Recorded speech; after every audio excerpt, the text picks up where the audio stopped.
Jota, the finale of the FA Women's National League season this Sunday against MK Dons. Before we get into that game, it's a very special occasion for you. It's going to be your 100th appearance here at Plymouth Argyle Women. And I thought no better place to start than the beginning.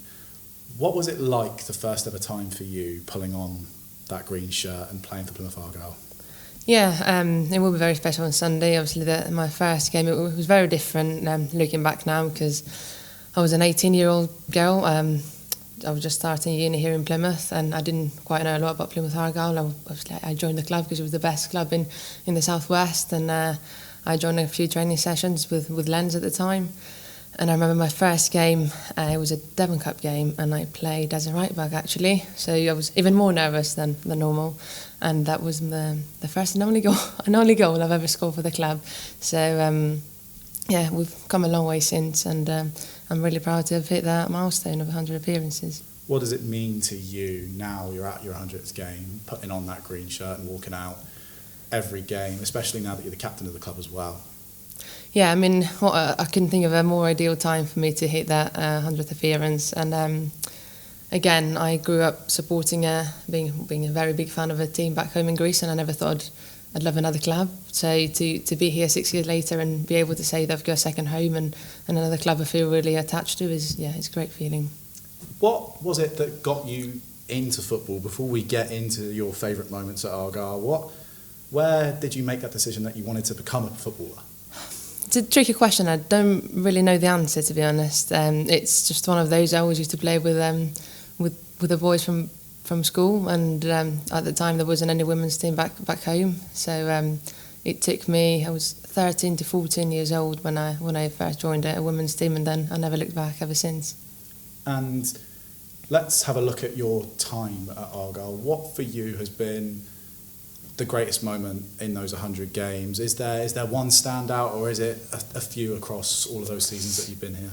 It might be a bit boring, and I won't actually say a game. I think becoming the captain and gaining the trust from people around me has been pretty big for me, and also just the people that I've met along there over the last 6 years. I think that they've definitely made a difference rather than a specific moment or a match as such.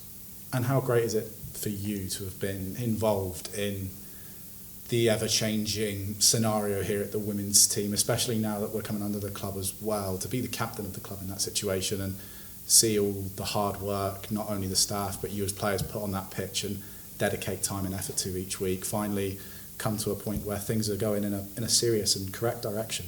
Yeah, definitely. It's been a slow but definitely steady progress over the last few years. COVID maybe changed some more plans, but we've got exciting times ahead, and we're just looking forward to stay at the club and getting even more appearances in. Now, looking at MK this weekend, it's not the first time we played MK in the final game of the season. Obviously, last year, as you remember, it was a very exciting match for us. There was a lot more on the line.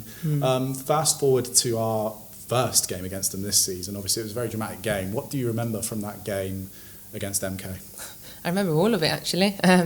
It was a very entertaining game. Obviously, loads of goals. It was a 4-3. The final score was, which I'm sure for a neutral is a great game to watch. But on the flip side, I think both teams, what we'll try and do is try and be a bit more solid at the back, I'd say, because conceding 3 or 4 goals in a game is really not ideal. So hopefully it will be another competitive game. And like I said, all games in the last 2-3 years against MK, they've been pretty tight matches, so we're hoping for another one, and we've got a lot to play for.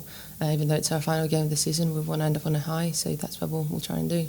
Now, finally, it is obviously the final game of the season, meaning all of you will be having that lovely break between seasons. However, there is one player who will no longer be playing for Plymouth Argyle and no longer be playing football.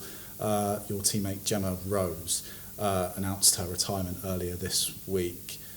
How would you describe Gemma as a player and as a person, obviously being with her in the team over the last few years, and how excited are you to see her sort of move on with her life now and take that next step towards committing to new avenues?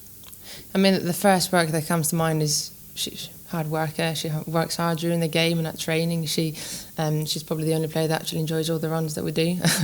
But yeah, Gemma, she's probably one of the few players that I can name that have played for Plymouth Argyle, and they've had such an amazing career. She's gone on to play internationally, and for personal reasons she's now come back to her home club, and she's played for us in the last 2 or 3 seasons. And it's been amazing playing alongside with her, even though I've not played as much in the same position. We've only played a few games as centre backs together, but she knows it's the right time for her, and I'm sure she's looking forward to some exciting times with the family. So we all wish her the best, and we'll miss her. But who knows? Maybe one day she'll come back as a coach, or become part of the coaching team.